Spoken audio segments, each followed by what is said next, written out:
जय मसीह सभी को। परमेश्वर आप सभी को आशीष दे। और आज हमारे लिए सबसे अद्भुत समय है, हमेशा की तरह आज भी।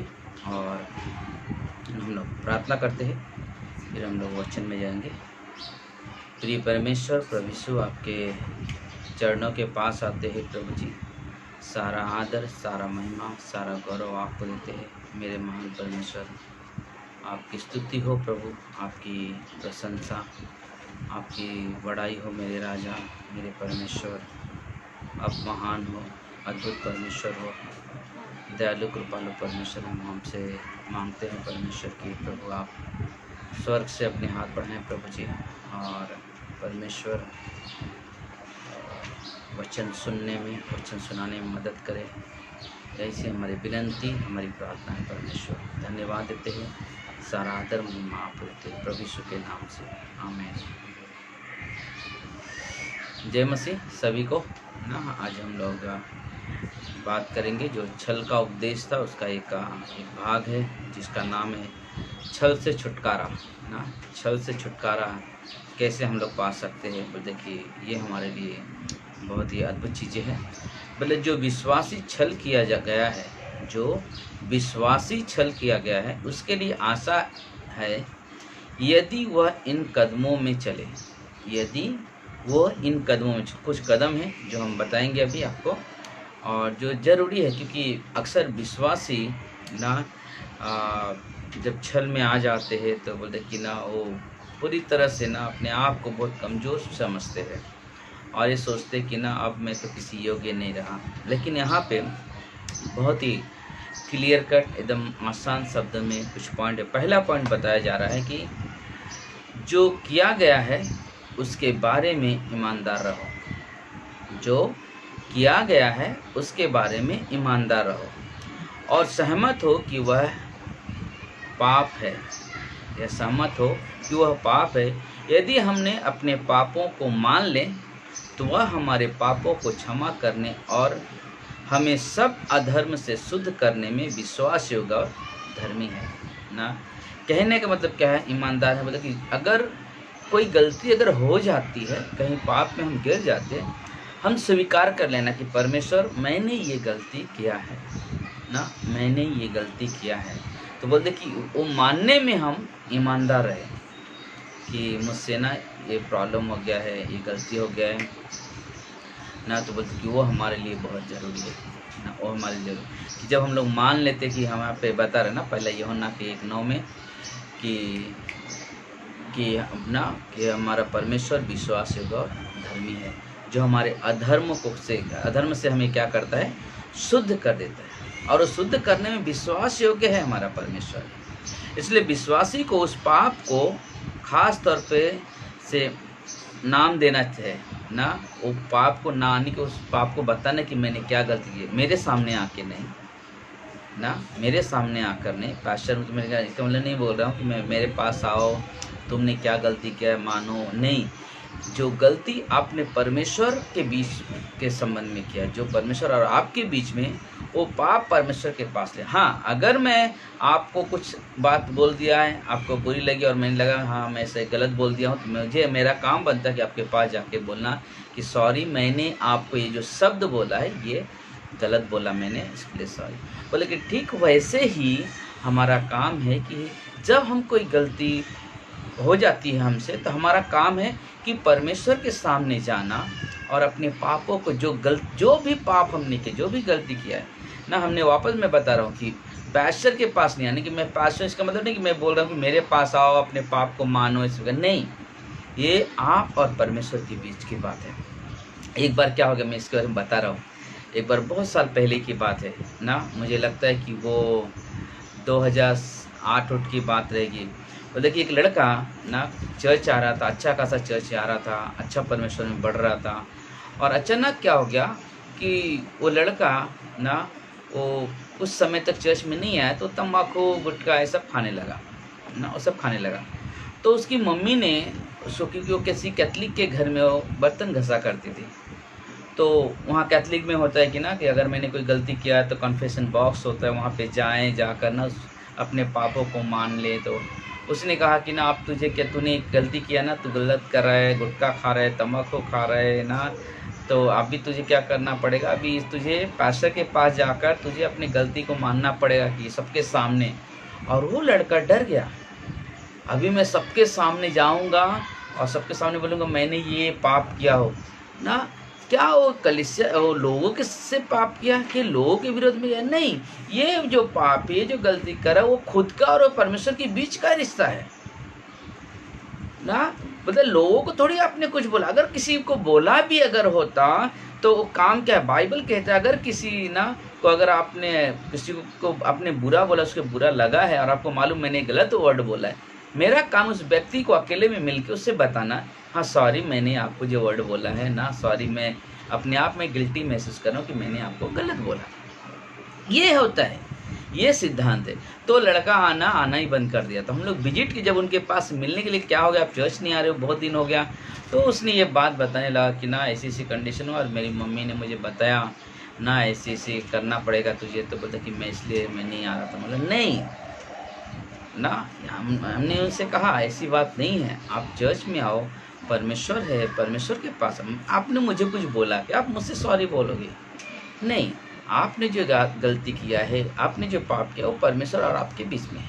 तो आप परमेश्वर से माफ़ी मांगो और आगे बढ़ो। और इसलिए यहाँ पर बताया जाए ना, पहले यूहन्ना के 1:9 में, जब हम अपनी गलती, अपने पाप को मान लेते हैं तो परमेश्वर विश्वास है और धर्मी है, जो हमारे पापों को क्या करता है, क्षमा करता है, यानी हमारे अधर्म को क्षमा करता है। और ये हमें जानना बहुत जरूरी है।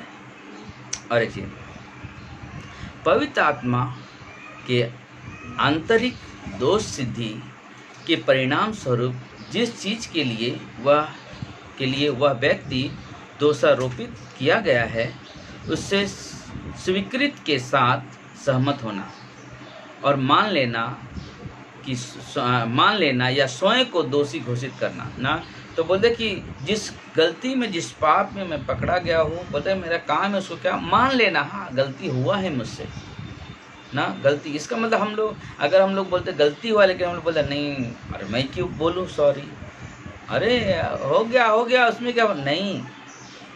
हमारी एक गलती के कारण पहला चीज कि हमारा और परमेश्वर के बीच में ना डिस्टेंस पैदा हो जाता है। दूसरा चीज, परमेश्वर प्रेमी है, दयालु है, कृपालु, हमारे पाप को क्षमा करता है, लेकिन हमारा कर्तव्य क्या होता है कि हम उस पाप को मान लें।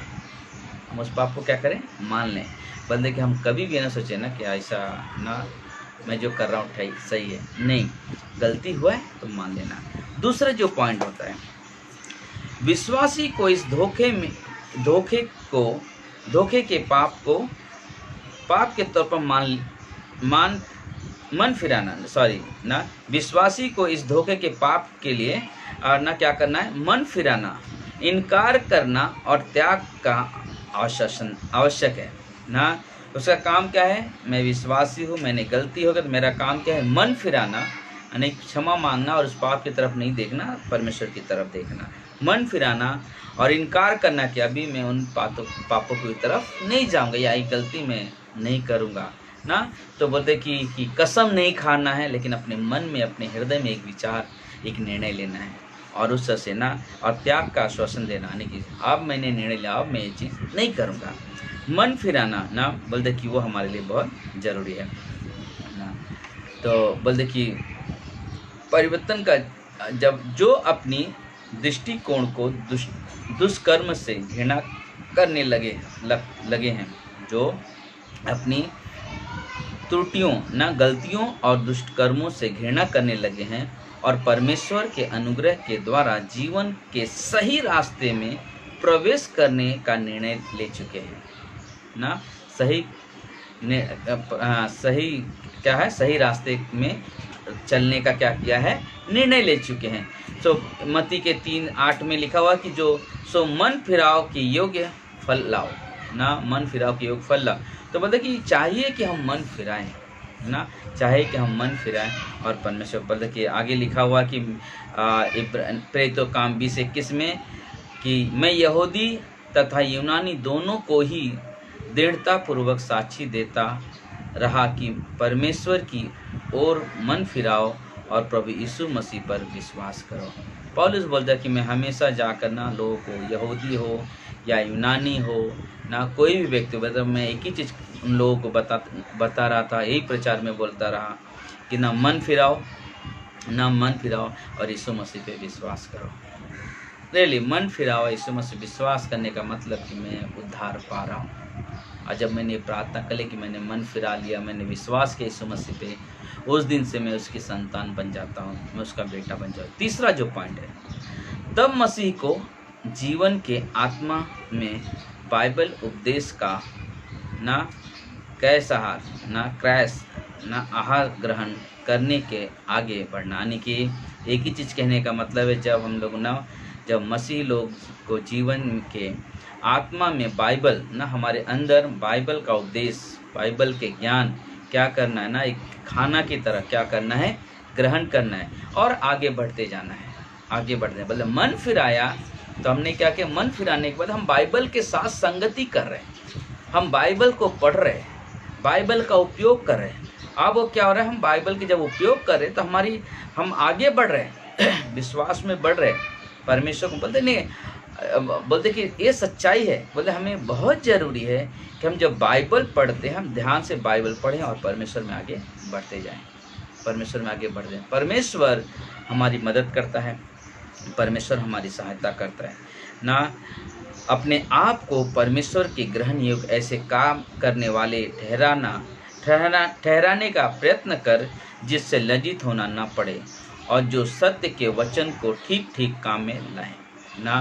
बोले कि अपने जीवन को इस तरह से उपयोग करो कि जो ना विश्वास व ग्रहण योग्य जीवन बने ना, ग्रहण योग्य जीवन बने, जो बोले कि परमेश्वर स्वीकार करे। बोलते जिस दिन हम परमेश्वर के सामने खड़े होंगे तो बोलते कि परमेश्वर के शाबाश मेरे विश्वास योग्य बेटे और मेरे विश्वास योग्य बेटे। तो बोलते कि वो हमें उस बोले दूसरा तिमुती के ना 2:15 में जब हम पढ़ोगे तो ये बातें हमें मिलेगा कि ना, कि जो अपने आप को परमेश्वर के ग्रहण योग्य ऐसे काम करने वाले ठहराने का प्रयत्न करो, जिससे लज्जित होना न पड़े और जो सत्य के वचन को ठीक ठीक काम में लाए। परमेश्वर के वचन को सही तरीके से काम में लाना। मसीह के वचन को अपने हृदय में अधिकाय से बसने दो ना। हमने कल भी बात किया था कुलुसियों के 3:16 में। तो बोलते कि मसीह के वचन को अपने हृदय में अधिकाय से क्या करो, बसने दो और सिद्ध ज्ञान सहित एक दूसरे को सिखाओ। सिद्ध ज्ञान सहित एक दूसरे क्या करो, सिखाओ और चिताओ और अपने मन में अनुग्रह के साथ परमेश्वर के लिए भजन और स्तुति, गान और आत्मिक गीत गाओ ना। बोलते कि ये सारी चीज़ें बोलते हमें करने के लिए कहा जाता है और हमें करना चाहिए ना, हमें करना चाहिए कि ना हम परमेश्वर के लिए ना, हम परमेश्वर के वचन को अपने हृदय में बसा रहे हैं ना। जैसे हमने पहले कहा, बोलते कि ना हमें पढ़ना है परमेश्वर के वचन को। हमने मन फिराया, हमने पाप से मुड़कर परमेश्वर की तरफ आ गए। तो जब हम परमेश्वर की तरफ आ गए तो हमारा काम क्या, परमेश्वर का जो वचन है बाइबल, हम बाइबल को पढ़ें, बाइबल को पढ़ें, उसको मनन करें, उस पर ध्यान आकर्षित करें। बोले फिर क्या होगा, वो बाइबल को अपने अंदर बसने दो ना, उसके वचन को अपने अंदर बसने दो। यहाँ पे जो हमने फिर उसके बाद क्या करना है हमें, उसके बाद जब हमारे अंदर बाइबल होगा, जब परमेश्वर के वचन होंगे, हम आराधना, स्तुति, प्रशंसा, बड़ाई करेंगे परमेश्वर की। वाह, ये अद्भुत चीज़ है, ये अद्भुत चीज़ है कि हम लोग हमेशा परमेश्वर की आराधना करना, परमेश्वर की बड़ाई करना, परमेश्वर की जय जय करना। बोले ये हमारे सबसे अद्भुत बात है। जैसे जैसे वह वचन को अंदर लेता है, उसके जीवन में ईश्वरीय गुण जुड़ने लगेंगे ना। बोलते कि आप जैसे जैसे परमेश्वर के वचन को अपने अंदर लेते जाओगे, बोलते कि वैसे ही वैसे परमेश्वर के गुण आहिस्ता आहिस्ता आना शुरू हो जाएगा ना। परमेश्वर के गुण आहिस्ता आहिस्ता जुड़ने लगेंगे। वाह ना, परमेश्वर प्रेम करना सिखाया है। कैसे जाना हमने, जब मैंने बाइबल पढ़ा, बाइबल को उपयोग किया, अपने जीवन में लेके चला, परमेश्वर की महिमा की, परमेश्वर की बड़ाई की, और आज हमारे जीवन में हमें परमेश्वर के सिवा और कुछ नहीं दिखाई देता है। यीशु के अंदर एक चीज़ था, सिर्फ मुझे मेरे परमेश्वर पिता को खुश करना है, मेरा और कोई काम नहीं है। पिता ने मुझे एक काम दिया, उस काम को मुझे पूरा करना। बोलते हैं एक विश्वासी भी वैसे ही जीवन जिए, एक विश्वासी भी वैसे ही जीवन जिए कि मेरा काम एक, मैं एक विश्वासी हूँ तो यीशु क्या चाहता है मेरे जीवन से, वो काम मुझे करना है। और मैं कर रहा हूँ, इसलिए मैं परमेश्वर में आनंद मना रहा हूँ, इसलिए परमेश्वर में बड़ाई करूँ। इन्हीं के द्वारा उसने हमें वे महान और अमूल्य वरदान दिए हैं जिन्हें देने की उसने प्रतिज्ञा की थी, ताकि उसके द्वारा तुम स्वयं परमेश्वर के समान हो जाओ ना, जिसके द्वारा तुम खुद परमेश्वर के समान हो जाओ और उस उस विनाश से बच जाओ जो लोगों की बुरी इच्छाओं के कारण इस जगत में स्थिर है।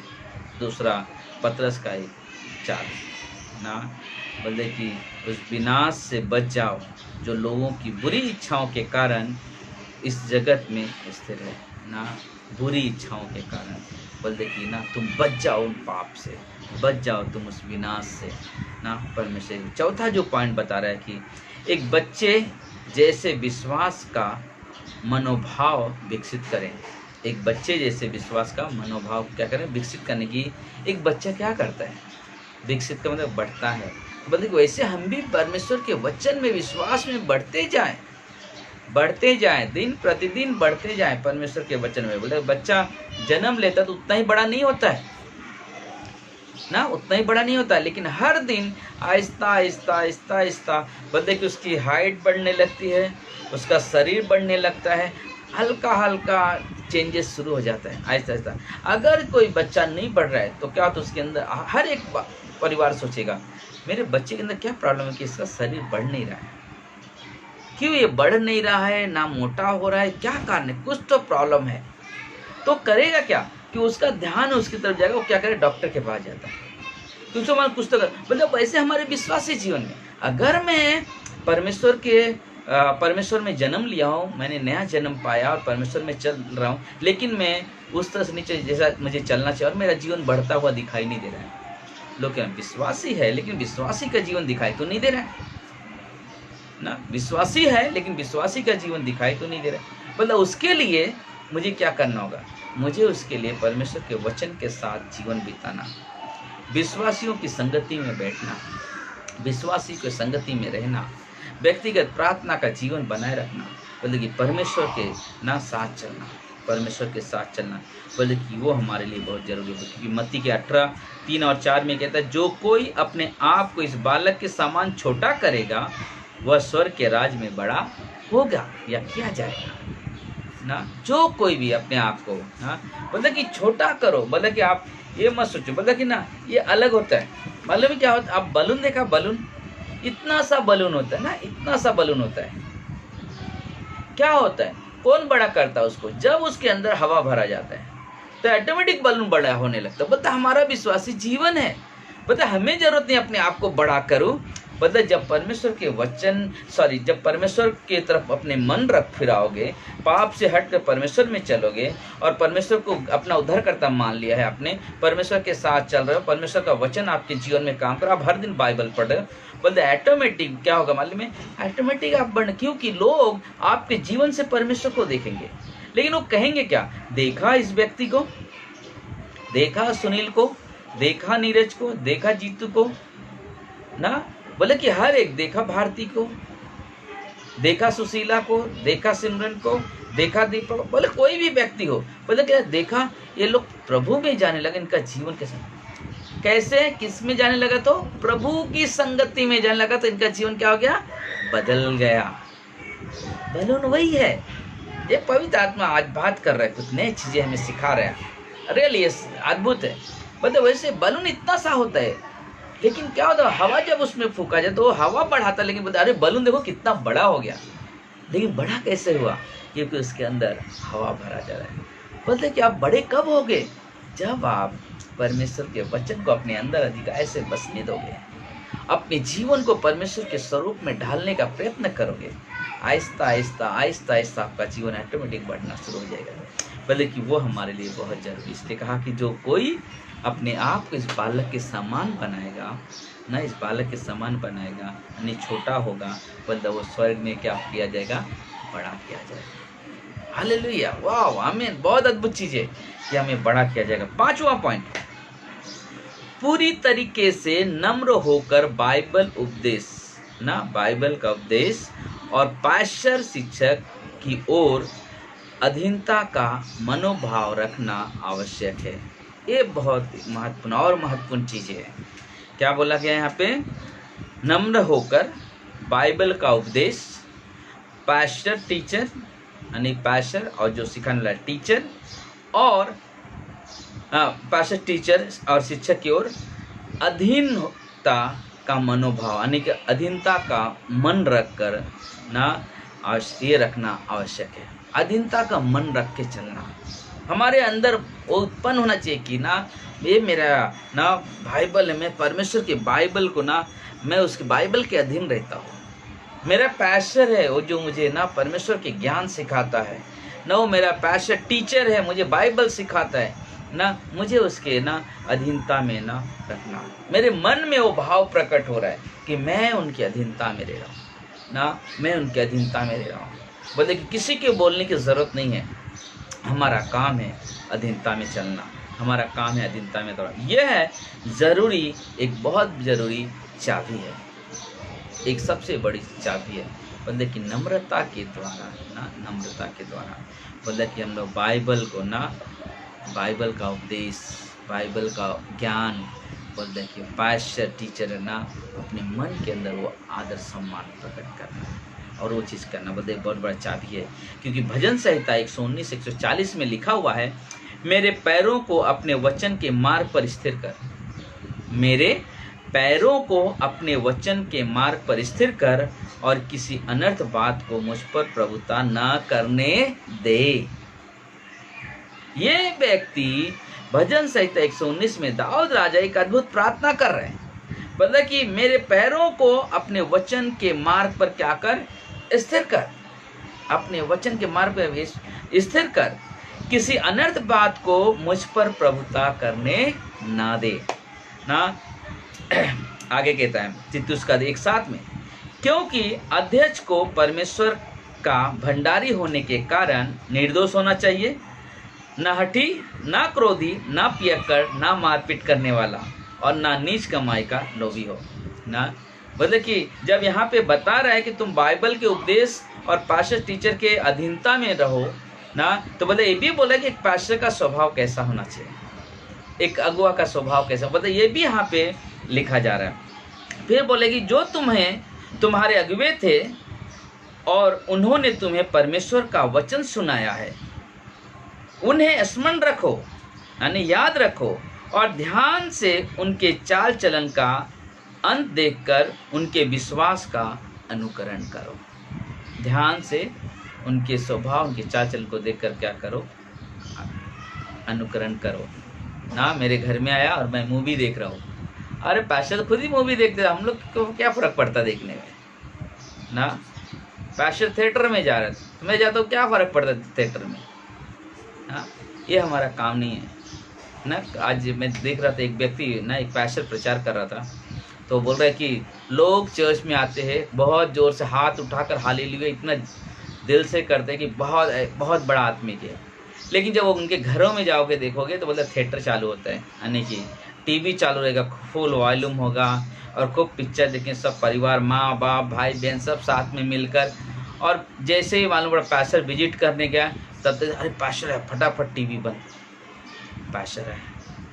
और पास्टर ने बोला तुम पास्टर से छुपा लिया, ठीक है, क्या परमेश्वर से छुपा सकते हो?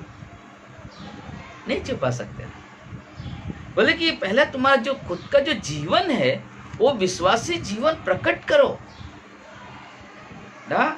हम खुद इंटरेस्ट ले रहे पिक्चरों में, हम थिएटर में इंटरेस्ट ले रहे, तो हम कैसे लोगों को सिखा सकते हैं कि भाई आप पिक्चर मत देखो, परमेश्वर का वचन पढ़ो।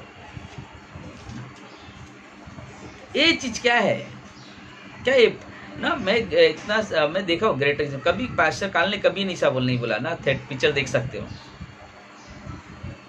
आज लोग क्या करते ना, पिक्चर देखते थिएटर में जाके ना, घरों में पिक्चर देख, पूरा परिवार के साथ में, तो कहाँ से आप विश्वासी जीवन प्रकट कर सकते हो? कहाँ से विश्वासी जीवन बता सकते हो? कहाँ से अपने बच्चों को ज्ञान दे सकते हो बाइबल के? तो बोले इसलिए यहाँ पे बोला कि ना कि पहले तुम खुद एक उदाहरण बोलो, बोले जब पास्टर को देखते हो वो कैसा कर रहे हैं, तो बोले कि उनके विश्वास का अनुकरण करो ना। यीशु मसीह ने क्या बोला यूहन्ना के 13 में, जब मैं प्रभु और गुरु होकर तुम्हारे पैर धोता हूँ तो तुम्हें भी ना, ये मैं नमूना दिखा रहा हूँ, तुम्हें भी ऐसे करना होगा। यीशु मसीह करके दिखाया मुझे क्या करना, हमें क्या करना है। हमें वो चीज़ के ऊपर ध्यान रखना बहुत ज़रूरी है, वो ध्यान रखना बहुत ज़रूरी है ना। बोले कि इब्रानी 13:7 पढ़ोगे ये चीज़ें आपको मिलेगा। दूसरा इब्रानी का 13:17 बोलते हैं, अपने अगुओं की मानो और उनके अधीन रहो, क्योंकि वे उनकी नाई तुम्हारे प्राणों के लिए जागते रहते हैं, जिन्हें लेखा देना पड़ेगा कि वे यह काम आनंद से करें, ना कि ठंडी सांस लेकर, क्योंकि इस दशा में तुम्हें कुछ लाभ नहीं ना। सिर्फ अच्छा चल रहा तब जाओ प्रार्थना के लिए, फैसिलिटी है तब जाओ प्रार्थना के लिए ना, नहीं। हमारा काम है लोगों के दुख में शामिल होना, लोगों के दुख में ना पहुंचना, हमारा कर्तव्य है। और हम वो कर्तव्य ना पूरी कोशिश करते हैं जाने के लिए ना, हमारा काम होता है। लेकिन हमारा ज़रूरत है उसके पीछे ज़रूरत है एक विश्वास में। 6वां पॉइंट, विश्वासी को विश्वास में संचालित होना है। विश्वासी को विश्वास में क्या करना, संचालित होना है। यह ध्यान रखते हुए कि विश्वास के बिना परमेश्वर को खुश करना असंभव है। ये बहुत ही अद्भुत चीज़ है। इब्रानी के 11:6 ना, विश्वास बिना परमेश्वर को ना खुश करना क्या है, अनहोना है, असंभव है। और इसलिए विश्वासी को विश्वास का संचालन करना है ना, बढ़ाना है। मतलब हम विश्वास से चलते हैं ना कि नज़र से ना। 2 कुरिन्थियों के 5:4 में कहता है हम लोग विश्वास से चलते हैं, हम रूप को देखकर नहीं चलते ना, हम विश्वास से चलते हैं। इस सलीके से परमेश्वर की धार्मिकता विश्वास के लिए प्रकट होती है ना। रोमियो के 1:17 ना, इस तरह से परमेश्वर की धार्मिकता विश्वास से विश्वासियों के लिए क्या होता है, प्रकट होता है। जैसा ऊपर लिखा गया है, इसी कदमों का आज्ञा पालन परमेश्वर के वचन को अनुग्रह के वचन के अनुभव तक पहुंचाएगा और विश्वासियों को उनके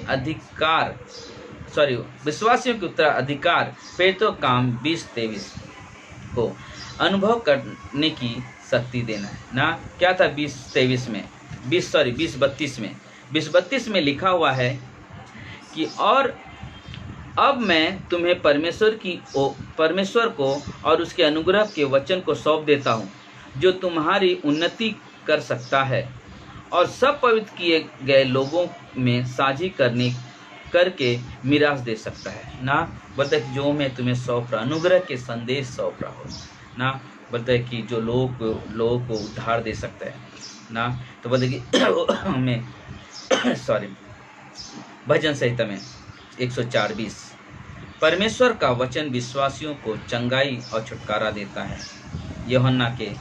तीसरा यूहन्ना के 2 में बोलता है कि उसके प्राणों को समृद्धि लाता है ना, उसके प्राणों को समृद्धि। नीति वचन के 4:22 में कहता है क्योंकि जिनको वे प्राप्त यानी परमेश्वर के वचन जिनको परमेश्वर के वचन प्राप्त होते हैं, वे उसके जीवित रहने का और उनके सारे शरीर को चंगा रहने का कारण होते हैं।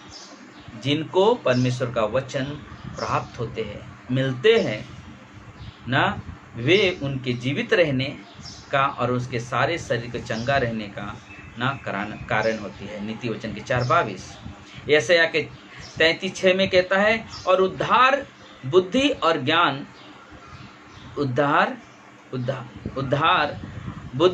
ज्ञान बहुतायत से तेरे दिनों का आधार होगी। यहोवा का भय उसका धन होगा ना। बोले यहोवा का भय उसका धन होगा। बोले देखिए संसार में यीशु है जो मसीहों को दुष्टता से छुटकारा देता है ना।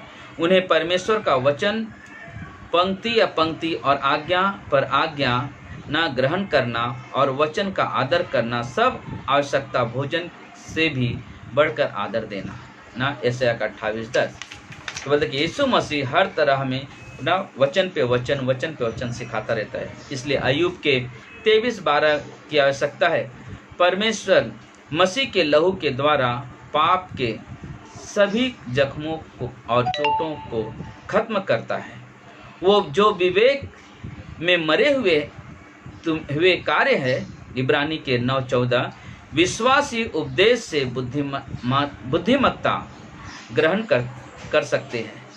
जो जैसे तुमने मसीह यीशु को प्रभु करके ग्रहण किया है वैसे ही उसी में चलो।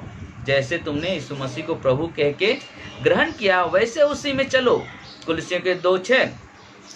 उन्हें प्रिय संतानों के जैसे प्रेम के मानसिक मनोभाव में संचालन करो ना। बोलते कि एक प्रिय संतानों के जैसे ना, बेटे के जैसे प्रेम में क्या करो ना, उन्नति करो।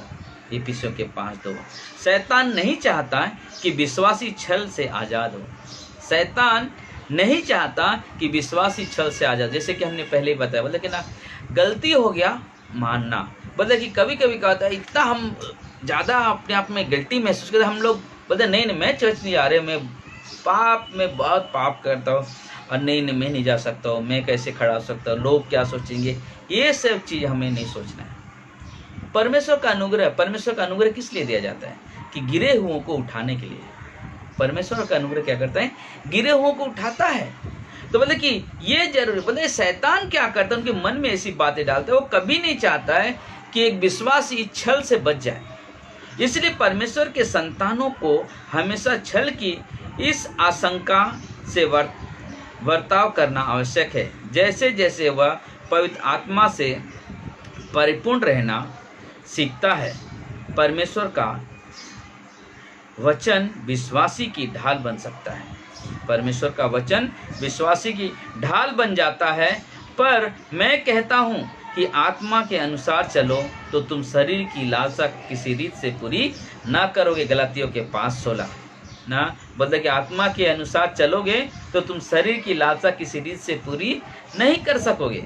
ध्यान रखो यीशु मसीह ने क्या कहा, तुम तो ये बातें जानते हो, यदि उन पर चलो तो तुम धन्य हो ना। उन पर चलो तो तुम धन्य हो। यूहन्ना 13:17। तो बोलते कि हमारे लिए बहुत ज़रूरी है ना, हमारे लिए बहुत ज़रूरी। बोलते कि परमेश्वर चाहता है, परमेश्वर कभी नहीं परमेश्वर हमसे नफरत नहीं करता है। और इसलिए परमेश्वर ने एकदम क्लियर कट हमें समझाया। इसलिए परमेश्वर ने एकदम सिंपल और एकदम साधारण तौर पे और हमें साफ हमें समझा रहा है परमेश्वर कि अगर तुमने गलती की उस गलती को मान लो और परमेश्वर की तरफ मन फिराओ। पाप से हटकर परमेश्वर की तरफ मन फिराओ। और जब मन फिराए तो आप परमेश्वर के वचन को अपने अंदर बसने दो, बढ़ने दो। और जब परमेश्वर का वचन तुम्हें बढ़ेगा तुम्हारा जीवन ऑटोमेटिक बढ़ता है। बोले कि ना, जैसे उसने कहा मत्ती के अध्याय में, बोले तुम बालक के समान बढ़ो। जैसे बालक ना, जो बालक के समान अपने आप को क्या करता है, धरती में छोटा करता है, उस स्वर्ग में क्या किया जाएगा, बड़ा हो जाएगा। जैसे हमने एक बलून का उदाहरण दिया। बलून क्या करते हैं, माना बलून इतना सा, लेकिन फूकते हैं ना, फूकते हो, क्या होता है, बड़ा बलून। अरे बलून कितना बड़ा, लेकिन कैसे बड़ा हो गया? क्या ऐसे ही बलून ऑटोमेटिक बड़ा हो गया? नहीं, उसके अंदर हवा फूका गया। बोले कि वैसे हमारा और आपका जीवन है, वैसे हमारा आपका जीवन है। कैसे हम बढ़ेंगे? जब हम परमेश्वर के वचन को अपने अंदर अधिकाय से बसने देंगे।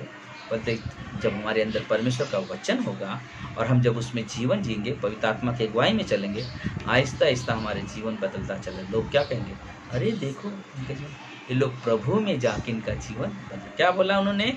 प्रभु में जाके इनका जीवन बदल गया। वाह! और परमेश्वर आपसे चाहते हैं, परमेश्वर आपके जीवन से चाहते हैं। आप कभी भी ना अपने आप को ना घुटन में मत रखो, अपनी गिल्टी महसूस करके अपनी जीवन मत जियो ना। खुला बोलो, हाँ मेरे से गलती होगा ना। हमने यहूदा के जीवन से एक चीज़ सीखा है। काश यहूदा जैसे जाकर उसको ना चांदी के 30 सिक्के फेंक कर आया उन लोग के फरीसी सदूकी के पास, ना वहाँ के याजकों के पास। बोले काश वही चीज़ आके बोलता था, परमेश्वर मैंने क्षमा किया, मैंने पाप किया, मुझे क्षमा करे, मुझे ना मैंने आपके गलती की, आपके वचन का आदर नहीं किया, आपका आदर, मैंने आपके विरुद्ध में पाप किया है। क्या परमेश्वर क्षमा नहीं करते थे? क्या परमेश्वर उसके ऊपर दया नहीं करते थे? लेकिन इसलिए हमें बहुत ज़रूरत है कि हम परमेश्वर के वचन का आदर करें, सम्मान करें परमेश्वर का ना, जहाँ भी जाए परमेश्वर के वचन का आदर सम्मान करें। परमेश्वर आपसे प्रेम करते हैं, परमेश्वर चाहते आप परमेश्वर में उन्नति करो, आप परमेश्वर में उन्नति करो ना, आप परमेश्वर में उन्नति करो, आप परमेश्वर में बढ़ो। परमेश्वर दिन प्रतिदिन ना, दिन प्रतिदिन चाहता है परमेश्वर की उसका वचन अधिकाय से हमारे अंदर बसे और हम सब परमेश्वर की महिमा, परमेश्वर की बड़ाई करें। आमीन, आमीन। आइए हम लोग प्रार्थना करते हैं।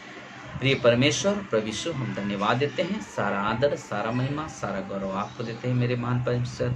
हमारी विनती है, हमारी प्रार्थना है परमेश्वर इस समय की प्रभु जी आप मदद करें, सहायता करें प्रभु जी, हमें वचन सुनने में, वचन सुनाने में जो हमारी मदद की, इसके लिए हम धन्यवाद देते हैं प्रभु जी। आपकी महिमा, आपकी प्रशंसा, आपकी बड़ाई करते हैं। धन्यवाद आज की इस अद्भुत समय के लिए प्रभु जी, आप स्तुति करते हैं प्रभु जी, आपकी बड़ाई करते हैं परमेश्वर। जितने भी परिवार के लोग जो इस फेसबुक में देख रहे हैं या उनके जो भी परिवार हैं उनके साथ में देख रहे हैं, सभी को प्रभु अपने आशीष से आशीषवंत करना परमेश्वर प्रभु जी। उनकी हर एक ज़रूरत पूरी करना, चाहे उनके घर की अनाज हो, चाहे उनके स्कूल की फीस की ज़रूरत हो, सब कुछ प्रभु जी आपके हाथ में देते हैं परमेश्वर। प्रभु आप मदद करना, हर एक की सहायता करना, उनकी ज़रूरतों को पूरी करना प्रभु जी। ये हमारी विनती, हमारी प्रार्थना प्रभु जी। जल्द से जल्द इस कोरोना के पॉजिटिव जो भी चीज़ चल रहे हैं वायरस, प्रभु इस वायरस को निकालें और जितने भी पॉजिटिव लोग जो हॉस्पिटलों में एडमिट है परमेश्वर ने जल्द से जल्द छुटकारा दे परमेश्वर। ऐसी हमारी विनंती, हमारी प्रार्थना है प्रभु जी। जल्द से जल्द वो दवा आए, लोगों के जीवन में काम हो, और हमारी प्रार्थना है कि परमेश्वर आप ये काम शुरू कर दिया है परमेश्वर, ये काम शुरू कर दिया और आने वाला है दवा। हमने जब सुना तो हमने कहा धन्यवाद प्रभु यीशु कि आपने प्रार्थना को सुना है प्रभु जी। धन्यवाद। सारे लोग, कलीसिया के सारे लोग प्रार्थना करें कि जल्द से जल्द इसका इलाज निकले, और निकला है, इसलिए प्रभु का धन्यवाद देते हैं। सारा आदर, सारा महिमा, सारा गौरव आपको देते हैं मेरे महान परमेश्वर। आपकी स्तुति करते हैं, आपकी प्रशंसा, आपकी बड़ाई करते हैं प्रभु यीशु के नाम से मांगते हैं, सुन और उनका पिता परमेश्वर। आमीन, आमीन। धन्यवाद। प्रभु आप सभी को आशीष दे, प्रभु में सदा आनंदित रहो।